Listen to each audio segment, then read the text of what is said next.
Like, I just don't want to have black fingernails. And they said, well, the only thing we have open is in the warehouse. And I said, I'll do it. I'll do anything. So I actually joined in shipping receiving. I was in shipping receiving, I think, for about 6 weeks. And they said, hey, we heard you can fix things. I said, yeah, I can fix things. And they said, well, we have a bunch of things to get fixed. So here's your tool bag. Here's your phone, the huge Nextel brick of a cell phone. And they said, hey, we need you to go to South Haven and fix some things. I said, okay, there's my chance. It was almost like a battlefield promotion because we were so small and so agile, and we were growing really fast that it was like all hands on deck. We don't really care what position you're in. Here's what we need you to do today. And like for me, that was a drug to be able to go out and just do all these different things. And I proved I could fix things.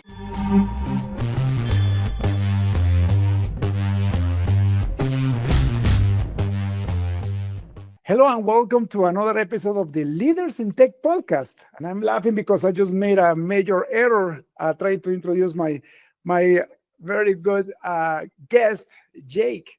Jake, welcome to the show. Yeah, thank you for having me on. So as everybody knows, the Leaders in Tech podcast is focusing on shining the light on leaders that are really making a difference in the organizations they lead through technology, but mostly for the skills, the leadership skills.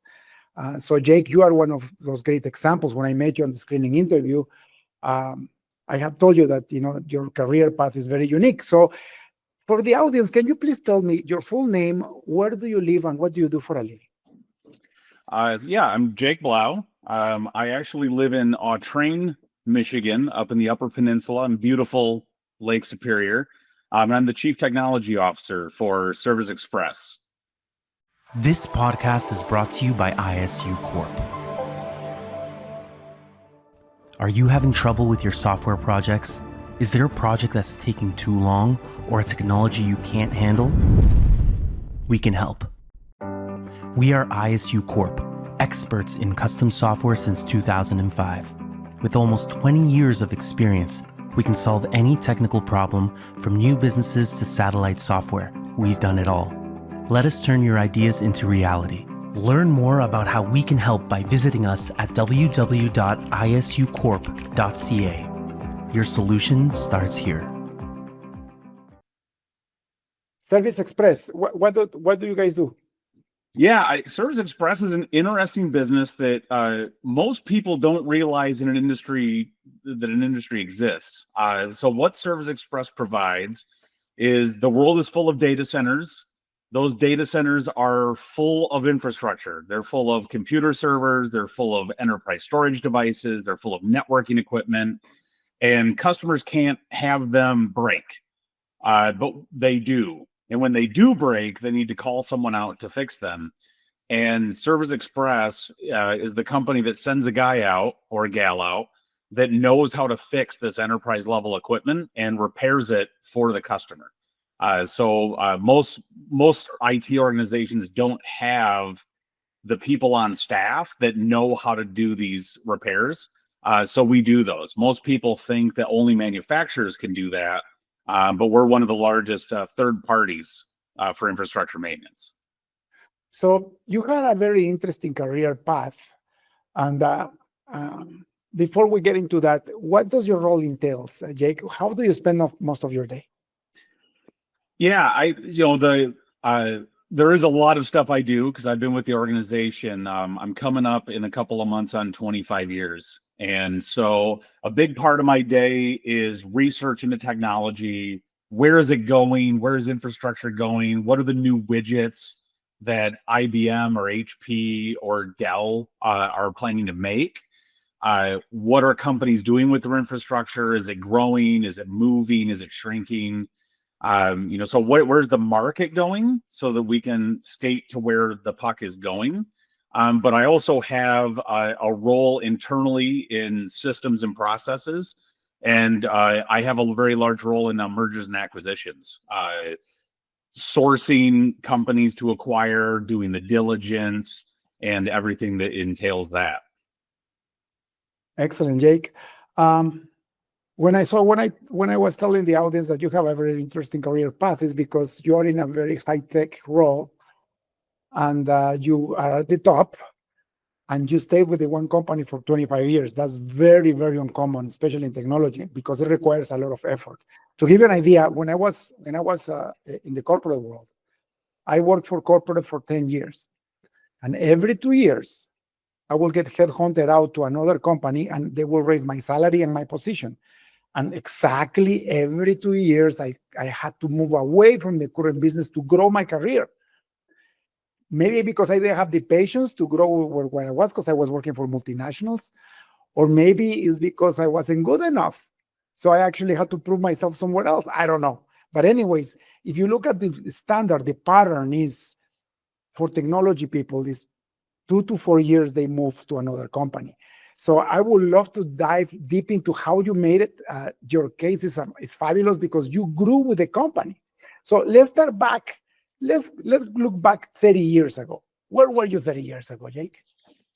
30 years ago, I was actually in college, but my first job, I've only had technically two. My first job was for a family business that did Volkswagen sales, auto salvage, repair, and anything to do with it. It was a big VW shop. And so I grew up fixing things.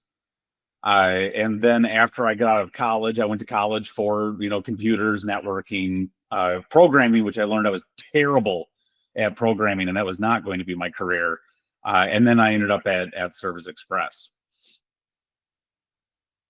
How did you end up going to Service Express on a tech company just from the auto business? Well, what's interesting is a lot of what Service Express does is we fix things. And the concept of troubleshooting and repair transcends what you're working on. If you can fix a car is actually generally more complicated than a computer is. So if you can fix a car, you can probably fix a computer. You can probably fix a tape robotic library. And so I sort of almost by accident kind of landed at Service Express. And then when I saw what they did, and that they focus on hardware and they focus on repairing things, it was like working on cars, but without the dirty fingernails, which was a great step up in my life. Yeah, because you don't have a lot of oil and you don't have a lot of grease, right? It's fixing a server is pretty clean, actually. Yeah, dust is really all you worry about in that environment versus having antifreeze, in your hair. Jake, when I started my career, I graduated for computer science with a focus in software development. But when I graduated college, I thought I was going to become a software consultant right away. The naive 25-year-old, right? A little did I know that nobody will trust me with the software product. So I ended up learning how to build clones. Remember the clone era? 1995, right? And so that my company, because I created a company, started building computers. So I ended up selling more than 1,000 computers in 2 years. But we were building them ourselves. So I created an assembly line. I learned all about, processors, memory, video cards, all that fun stuff. And it got fascinating to me to the point that I started learning how to do networking. Back then, TCP/IP wasn't a thing yet. It was just starting up. So we were doing, remember the token ring networks with coaxial cables? Thicknet, ThinNet, yep, token ring. Yeah, all the proprietary networking that happened in the, the mini computer server era. Yeah. So that's so my experience was actually in hardware first, just because nobody will actually trust me with software until I finally exited that business 2 years later, and I was able to get a job as a software developer. In your case, though, it was amazing, right? Like I never heard like a mechanic becoming a technologist, and it's beautiful. And the people that gave you the chance. How big was Service Express back then? So I believe I was employee 24. And I think the year I joined in 2000, and I want to say we were like somewhere between 4 and 5 million annual revenue. And how big are you guys now? I believe with our most recent acquisition, we're north of 1,050. we'll close the year. I think we closed last year, somewhere north of 325 million in revenue, and offices. When I started, we had offices in Michigan, Indiana, Illinois, and we were trying to figure out how to get to Ohio. In the last couple of years, we've opened up in the United Kingdom, Ireland, the Netherlands, and now coming across Europe, which is bizarre to think like we were trying to get to Ohio and now we're talking about how we're going to get to Poland. It's just a very different, very cool experience. And when I first interviewed, I just said, like, I just don't want to work on cars. Like, I just don't want to have black fingernails. And they said, well, the only thing we have open is in the warehouse. And I said, I'll do it. I'll do anything. So I actually joined in shipping receiving. I was in shipping receiving, I think, for about 6 weeks. And they said, hey, we heard you can fix things. I said, yeah, I can fix things. And they said, well, we have a bunch of things to get fixed. So here's your tool bag. Here's your phone, a huge Nextel brick of a cell phone. And they said, hey, we need you to go to South Haven and fix some things. I said, okay, there's my chance. It was almost like a battlefield promotion because we were so small and so agile, and we were growing really fast that it was like all hands on deck. We don't really care what position you're in. Here's what we need you to do today. Like, for me, that was a drug to be able to go out and just do all these different things. And I proved I could fix things. And so if you prove you can fix things, then they make you fix more things. So yeah, I became a field engineer after that, which was a great transition. And the company, like, we've had the same kind of CEO since I joined, Ron, which I think you've talked with before. And that company culture and that culture of growth. And hey, if you stick around, like, the champions stick around, and if you stick around, there's going to be opportunity. There's going to be ways for you to grow. And I thought, well, I had the same thought you did. Like, well, I'll be here for 2 years, and then I'll want to get a help desk position or a software position, and I'm gonna have to go somewhere else for that. And Service Express just kept getting more entertaining. The longer I was there, the more they wanted me to do, and it was stuff I was good at. And I was like, well, yeah, I'll do that too. And so it's been a really wild ride as the company has grown. But I've always had to stay one lesson, ahead of the student. There's no sitting still, laying back and saying, no, I've got it figured out. If I was the person I was in 2001, I wouldn't be here. If I was the person I was in 2015, I wouldn't be here, because it is a growing organization. But that's kind of the fun, is you get to do all these different things. And when I talk to peers, other CIOs or CTOs, they all went to a 4-year college. They have a master's in computer science. Yep. And I'm like, I'm just a guy that used to work on cars. Well, you're not, right? Because you it's like you said, if you were the guy in 2015, you wouldn't be here, right? Yeah. But it's beautiful because, you hit the nail right on the head. I remember that I moved because I will get bored, right? So I will get into a job. I will automate the software department to a point that I will work myself out of the job. So the people around me, instead of finding a bigger challenge for me and moving me up, they were so happy with me the way I was running things. They wanted to keep me there.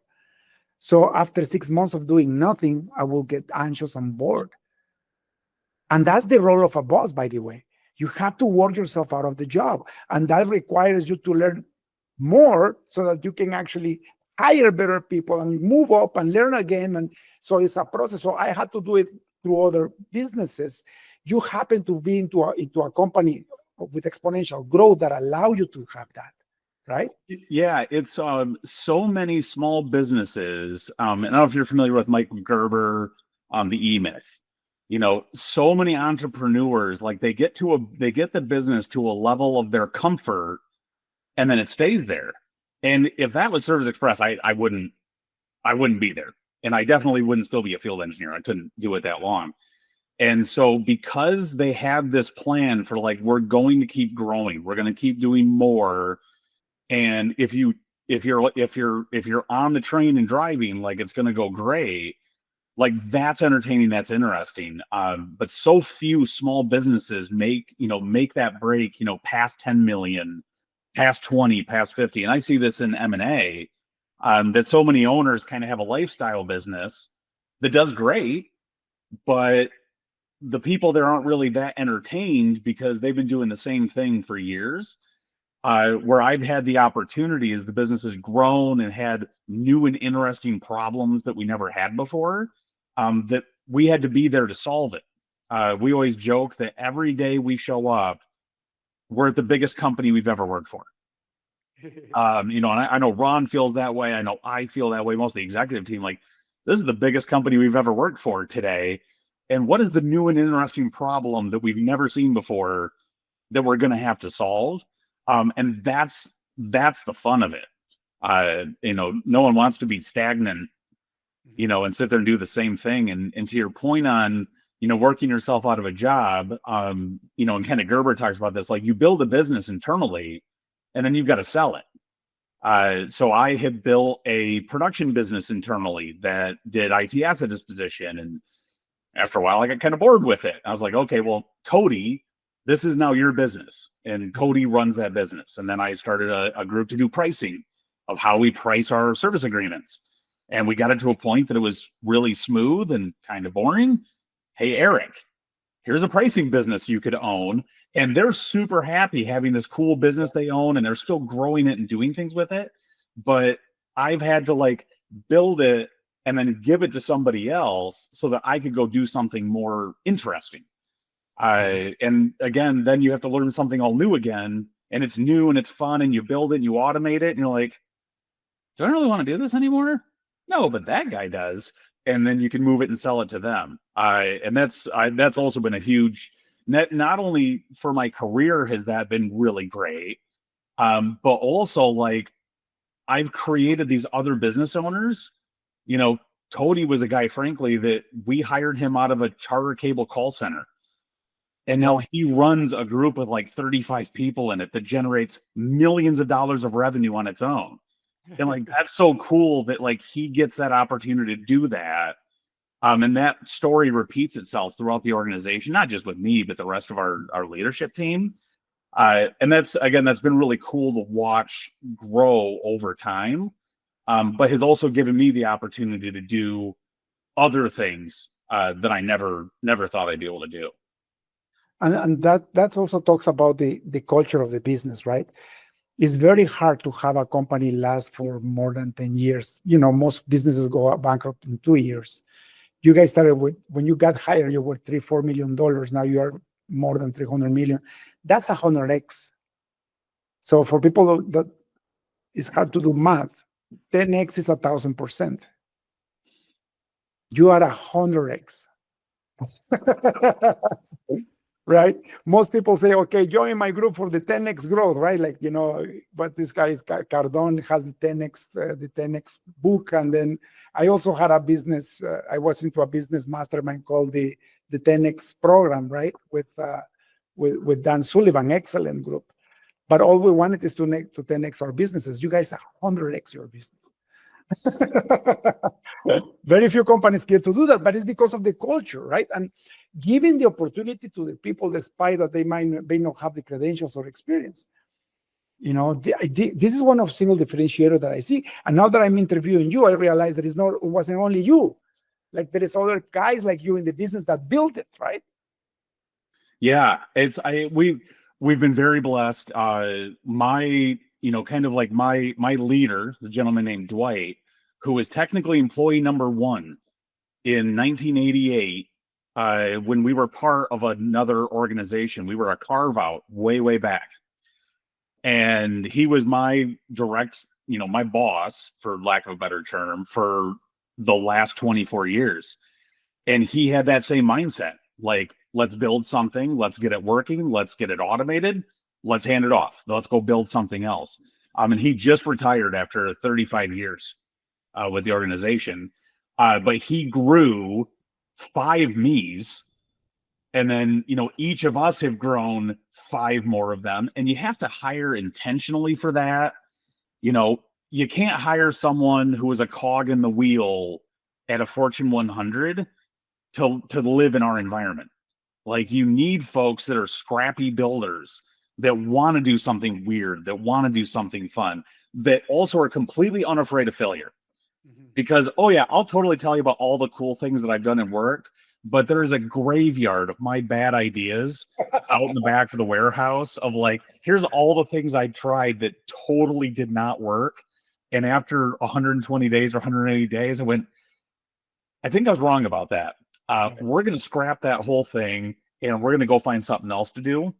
And it just takes certain people to do that. And we've been super fortunate that, there's 100 of them now at Service Express that are all taking their individual things and continuing to build and innovate on them. And that's what it is, right? Like the whole startup culture that grew up in the late, in the late 2010s is about that fail forward, fail fast.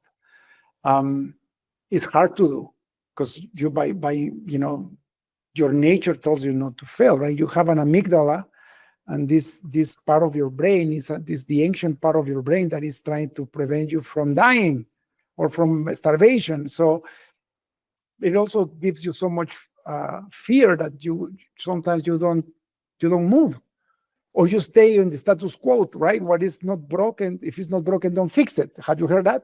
What is not broken, don't fix it. But you can do that, but you will never grow. And the organization has to have that from the top down. The CEO can't be afraid to fail. The board can't be afraid to fail. Your executive team, your VPs, your directors, your managers, your frontline person. If anyone in that chain is afraid of failure, they're not going to give the permission to the folks below or above to make those moves. And as I was coaching, my team, Cody and Jim and Eric and those guys, it was the same thing. Like, whether or not I thought the idea was good, why don't you give it a shot? It might be awesome and it might completely fail. And either way, that's okay. We've learned a lesson. We will move on. But fail small, fail forward, fail fast. Start small, scale quickly. And so, I know there's been times that Cody was like, I'm going to do this thing. And I'm like, okay. And then he comes back 90 days later. He goes, that didn't work. And I go, cool. What have we learned? He's like, well, I think I missed this. Okay, great. Find something else and let's go again and let's move fast. And so many organizations are afraid of that experimentation because they're afraid that I spent $1 that didn't work. But you know what, Jake? It's easy to say. It's easier to say that if you knew he was wrong and you allow him to fail, how do you come up with that mentality? Because I gotta give you my example. You know how I got bored every 2 years, right? So I started my own software consulting company because of that. I thought, instead of having one job for 2 years, I'm going to have one client for 6 months, a year, 2 years, and then I'll find another client that's going to be completely different. And it worked. Now I've been in business it's going to be 20 years this May. And now the company grew. But the problem is I was the one failing at the beginning. I was the one, getting all the bruises and all the hits. But then I started hiring people. And then when I failed, I had to let people go. So it was a serious situation in my eyes.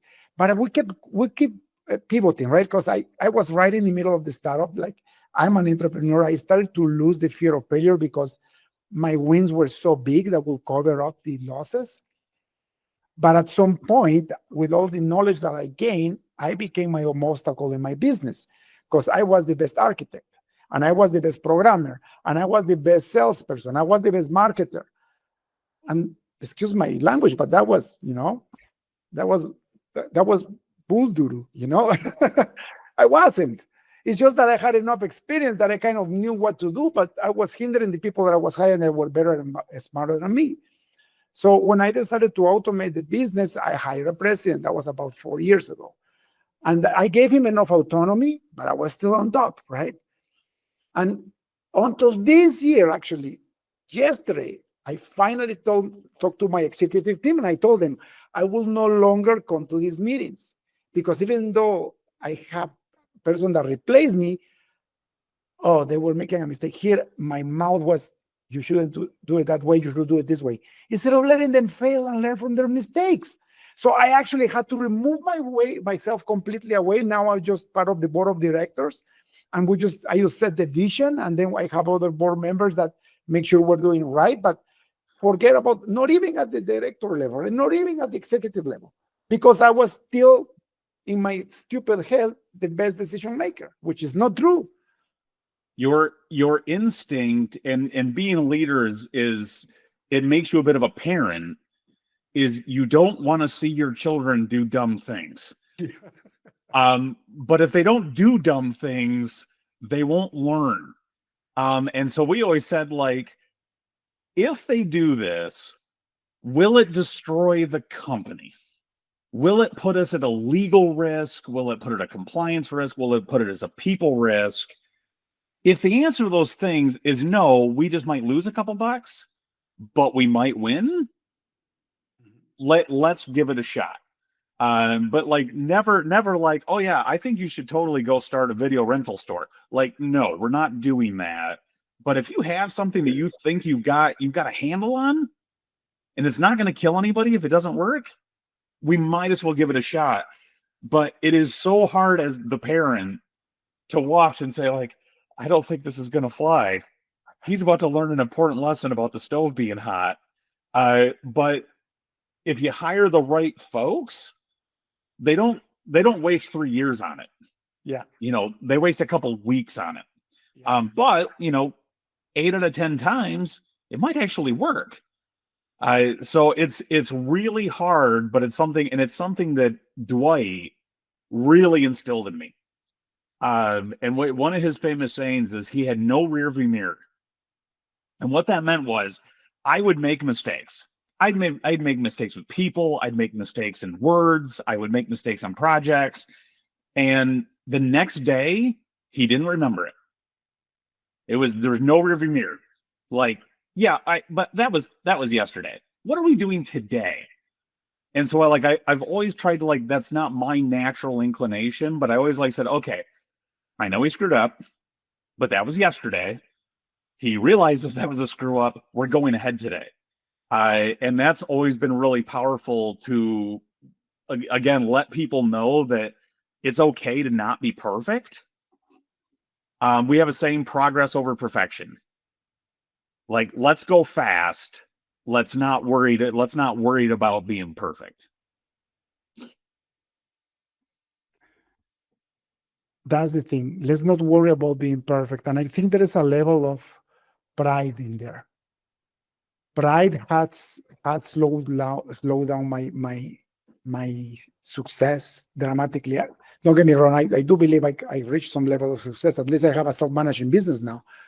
But if I would have removed the pride factor and I would have acknowledged my mistakes faster, number one, I would have set a better culture in my business faster, and we would have failed faster, and we would have succeeded faster, right? And so that's what people don't get, because it's kind of backwards. It's like, I want you to fail as fast as you can.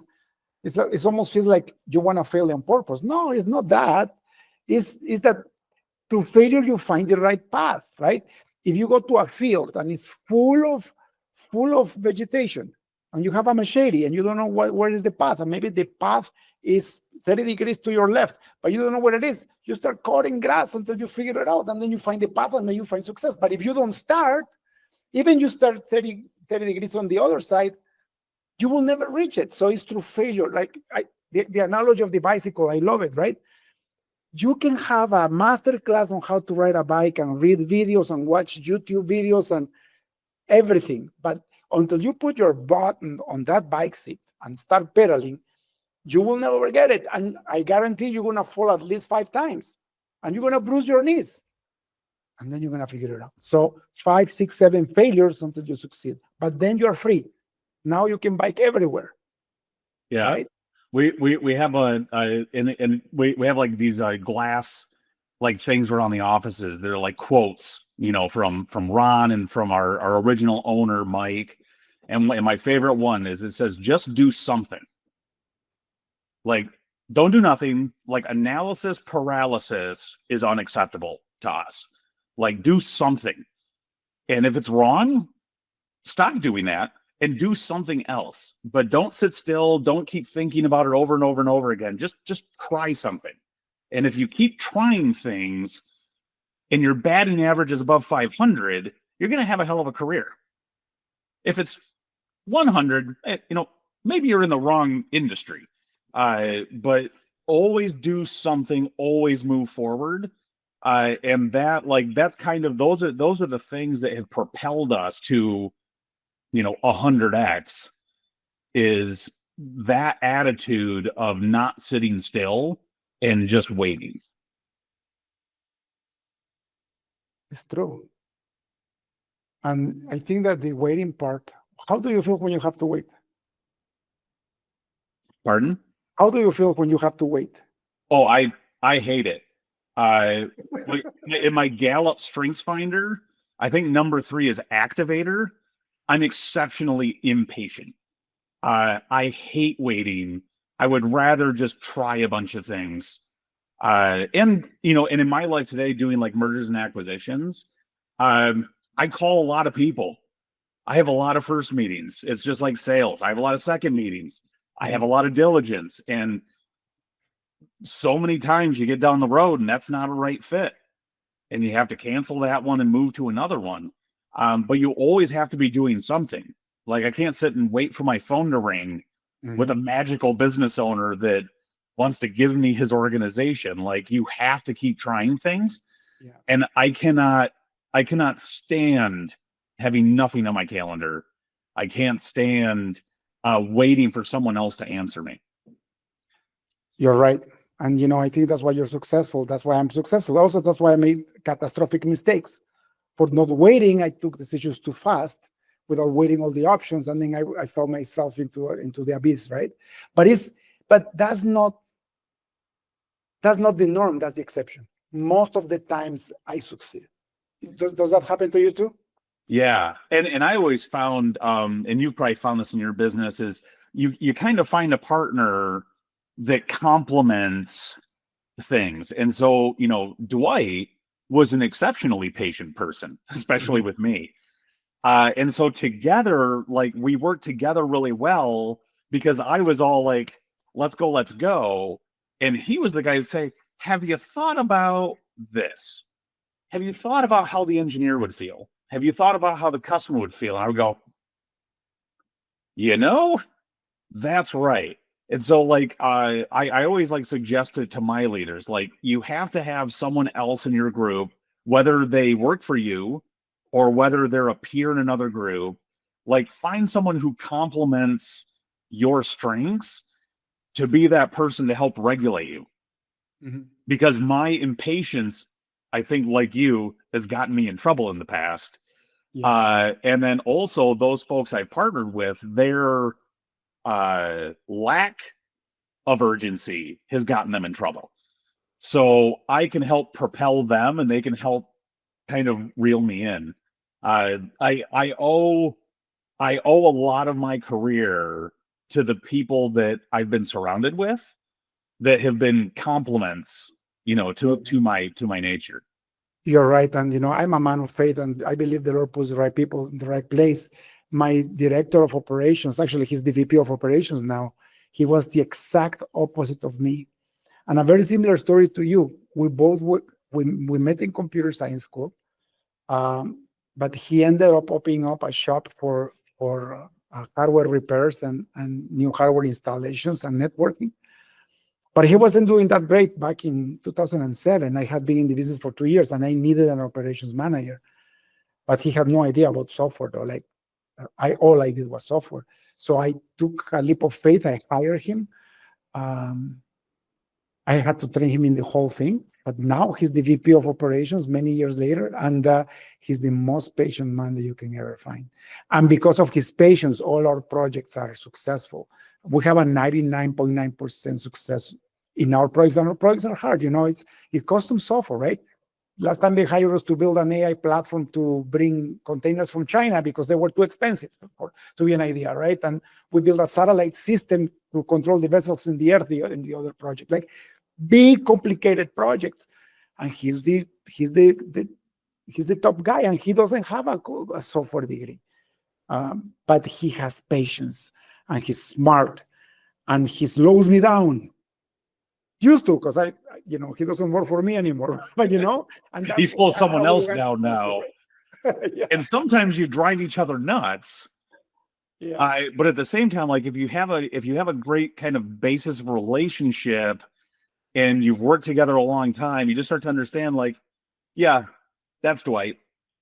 And like people would go to him and they're like, that Jake guy's a wild man. He'd go, yeah, that's Jake. But if you want something to go fast, that's probably your guy. And there were times that like I would be like, this is really frustrating me.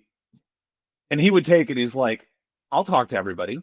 I'll get everybody on the same page. I'll work my magic around it. It'll be fine. Yeah. And it's so we worked really well together. And that's kind of how I work with Ron, our CEO today is, we brainstorm things, and there's things he's good at and there's things I'm good at, and he tosses things to me and I toss things to him and the rest of the executive team. That's how we work together, is utilizing each other's strengths to make sure that the business is doing the right thing. And it makes it fun. It's not an 8 to 5 grind, where we live. It's really an entertaining environment, solving hard problems. I'm not solving container ships with satellites for sure. But we get to have really, really fun conversations. Sure. Jake, and even regarding taking risk and how fear paralyzes you, it's even in the Bible. Jesus talked about the parable of the talents. Have you heard that before? I'm not. Okay, so it was a parable, and the parable was like this. This rich man, very rich man, brought 3 of his best employees. And he said, I'm going on a long trip. I'm going to leave you money, talents. Talents was like a bag of gold back then. So I'm going to give you money, and you are expected to grow it when I come back. So the first guy gave him, 5 bags of money. The other guy gave him 3 bags of money, and the other guy gave him only 1 bag of money. So the first guy, he took the 5 bags of money and he invested it, and he risked it all. The second guy did the same thing. The third guy was so afraid of the boss, because the boss was very strict, was so afraid of the boss and losing the money that he just hid it in the safe. He just put it in the safe to make sure it was preserved. Boss comes back a year later, and he asked the first guy, how did you do? He says, Roger, let's call him Roger, the boss. Roger, here is the 5 bags of money plus another 5. That's the surplus that I got by investing it. And he said, well done, because you did this. I'm going to, now I'm going to give you millions of dollars to invest. The second guy, well, the 2.5 bags, the 3 bags, now there are 6 bags. I doubled it. Excellent. I'll give you much more to manage and invest. And the third guy, he comes all proud and says, look, I didn't lose your money because I know you're very hard. And if we lose money, you get really mad. So he said, you are such an unfaithful servant. So now I'm going to give you your bag to the guy who made twice as much, and you will get nothing. Because and he says, you could have at least deposited the money in the bank to win interest at a low rate. That would have been safe, and it would have made me some money. So the whole concept of the parable is take the risk. Yes, you may fail. Because the guy who invested the 5 bags of money, he could have lost it all. And that happens all the time. But you will learn a lesson. The problem is when people make mistakes and they get burnt, they never try again. So then it's useless, because that's true failure. So when you fail and you don't try again, that's true failure. When you fail and you try again and you try until you succeed, That's progress. That's innovation. That's how this world is becoming the way it is, right? And in organizations, and I see this with organizations I talk to where, the owner, this is his largest investment. And so he kind of rules with an iron fist because, every dollar spent in that organization is technically his money or her money. And so they are very resistant to making change or taking chances. And the result is they don't grow, because to grow, you have to take chances. And again, I've been super fortunate, and Service Express is a very unique organization that really celebrates trying, really celebrates doing something different, and really celebrates the losses. We call it celebrate the red. Like, we all have ROIs. Our ROIs are like what we're responsible for. What did we do? Like, it's a measurable job. I fill it out every month. Ron fills it out every month. The field engineer fills it out every month. And sometimes mine are red. I didn't win. And that conversation isn't Ron doing this. I'm like, well, why did you only get 2 meetings? Well, why did you only get 1 deal? Well, why, it's, hey, what'd you try? And sometimes I say, like, here's what I tried and it didn't really work out, and I'm not going to do it again next month. And he goes, that's great. We learned something. And it's in so many organizations that top-down forgiveness, lack of rearview mirror, whatever you want to call it, doesn't exist. And a lot of your best ideas are actually going to come from the front line. Mm-hmm.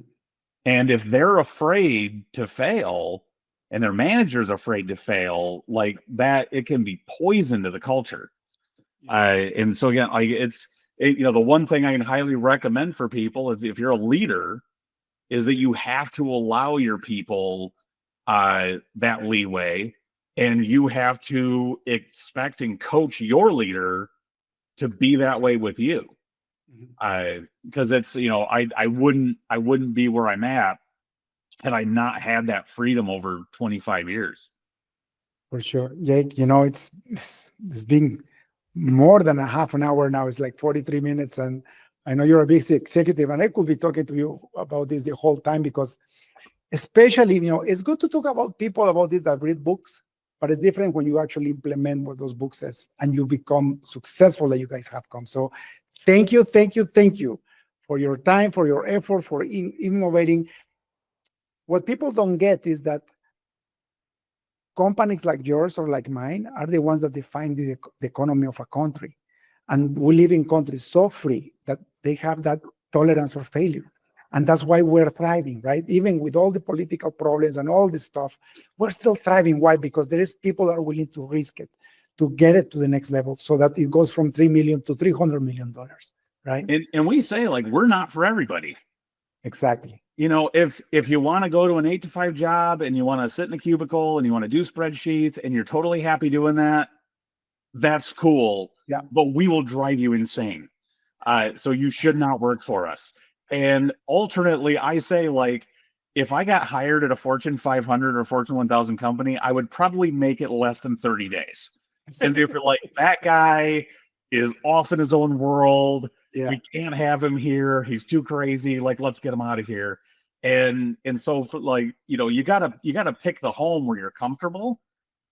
So I will reiterate, it's been great talking to you. I appreciate you having me on. If you get enough views, maybe you'll invite me back another time. But I appreciate this conversation. It's been great. Thank you, Jake. And just one last comment. The market needs both, right? Like, they need the innovators like you and I, and they also need people that maintain the innovations once they work. And companies that are Fortune 500 and Fortune 1000, they were once us. I just interviewed another leader, business leader. They just hit the $1 billion mark. Now they have to get slower. Now they have to have a bit more bureaucracy, and they are trying to figure out how to not lose the entrepreneurial culture, but also having structure, because now they are fighting with the big guys, and it's a different fight, right? So it's the path to get there, but to keep feeding that funnel, you have to start from this entrepreneurial mindset, right? Yeah. And how do you protect that part of the culture and keep it alive, well, you create that structure around it. And it's a battle we fight every day, and it's a battle we've been fighting for 20 years. Right. Is how to keep that while you do the maintenance as well, because it's sometimes different skill sets, different people, different systems. Fantastic, Jake. God bless you. Thank you for your time, and I'm pretty sure when I interview you again in a few years, you're going to be to $1 billion mark. I certainly hope so, because then it'll still be fun. Fantastic, Jake. Have a blessed rest of the day. All right, you too. Bye-bye. Thank you for tuning in to the Leaders in Tech podcast. Check in next week to keep learning how to use technology and leadership to change the game. See you next time.